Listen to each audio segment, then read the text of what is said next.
নিচে একটা একটা হচ্ছে লাইন দেওয়ার জন্য, এই লাইনটা দেওয়ার জন্য আমরা প্রথমে এখানে সিলেক্ট করব। এই দেখেন এখানে হচ্ছে কিছু একটা হচ্ছে বর্ডার টুলস আছে, বর্ডার টুলস একবার ক্লিক করব। দেন এখান থেকে অসংখ্য বর্ডার আছে, আমাদের যেহেতু নিচে লাইনটা দিতে হবে, জাস্ট আমরা নিচে লাইনটা দিয়ে দিব। আমরা এটা আমাদের ইচ্ছে মতো আমরা দিতে পারবো, ঠিক আছে। এখানে আপ আছে, এখানে ডাউন আছে। তো আমরা এখানে আপ দেওয়ার জন্য এখানে যে বটম বর্ডার আছে, বটম বর্ডারটা একবার ক্লিক করে দিব। তাহলে এখানে একটা লাইন হয়ে গেছে। অথবা এখানে কিন্তু বর্ডার শেডিং আছে, বর্ডার শেডিং থেকে আমরা চাইলে বিভিন্ন বর্ডার হচ্ছে আমরা এখান থেকে দিতে পারি, অনেক বড় বর্ডারও দিতে পারি। এখানে ক্লিক করলে অনেক একদম বড় বর্ডার হয়ে যাবে। হ্যাঁ, কালারও দিতে পারি, আমরা চাইলে এটার কালারও চেঞ্জ করতে পারি, অথবা এটা চাইলে আমরা এখান থেকে এদিক সেদিক কি করতে পারি, আহ, আমরা এখান থেকে জায়গা সিলেক্ট করে দিতে পারি। আচ্ছা, যাই হোক, এরপর হচ্ছে মেন কাজ। মেন কাজটা হচ্ছে আমাদেরকে এই যে এই ফর্মের মধ্যে একটা সুন্দর করে একটা বর্ডার দিয়ে দেওয়া। তো এই বর্ডারটা আমরা কিভাবে দিব, জাস্ট আমরা এখান থেকে ডিজাইনে ক্লিক করব। এই যে এখানে ডিজাইনে ক্লিক করব। এই দেখেন এখান থেকে ফেস বর্ডার নামের একটা অপশন আছে, এখানে ক্লিক করব। এখান থেকে বিভিন্ন ধরনের বর্ডারের আপনারা ডিজাইন দেখতে পাবেন। এখান থেকে আপনার ইচ্ছে মতো আপনি ডিজাইন নিতে পারেন। আমরা এটা নিলাম, দেখছেন কত সুন্দর করে একটা ডিজাইন হয়ে গেল, বর্ডার হয়ে গেল।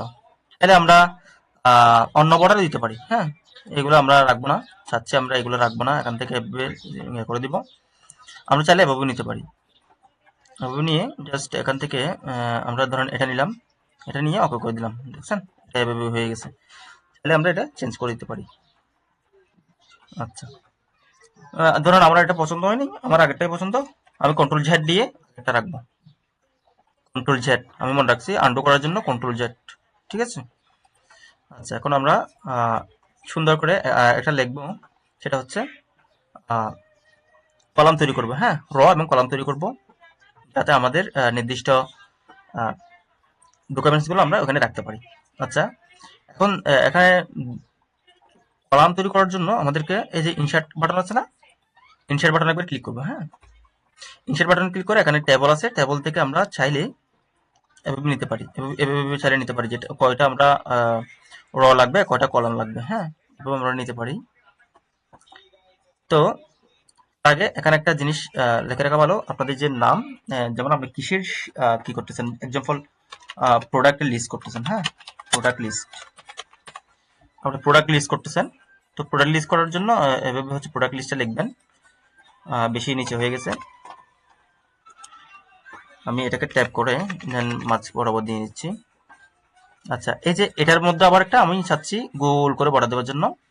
তো এখানে ক্লিক করে দেন এখানে আমি হোমে ক্লিক করব, হোম থেকে আমি চলে যাব হচ্ছে বর্ডার, বর্ডার থেকে আমি জাস্ট অল বর্ডারে ক্লিক করলাম।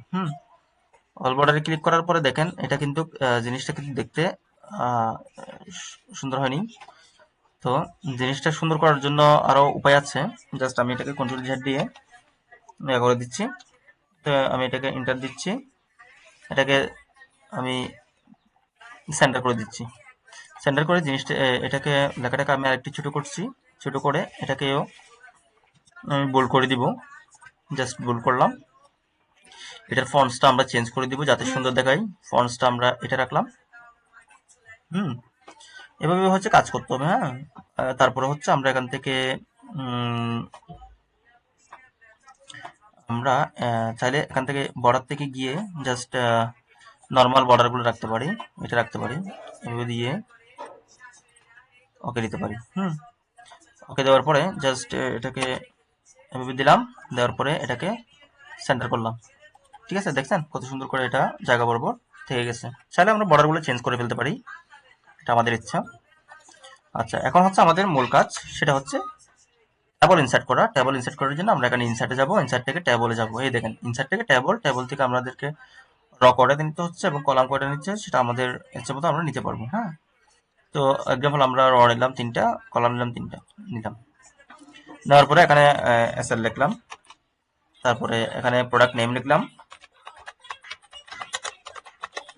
তারপরে এখানে কোয়ান্টিটি লিখলাম, কিউটি কোয়ান্টিটি লিখলাম। কোয়ান্টিটি লেখার পরে এখানে ধরেন 1 লিখলাম, এখানে 2 লিখলাম, এখানে লিখলাম চিপস, আর এখানে লিখলাম আপনার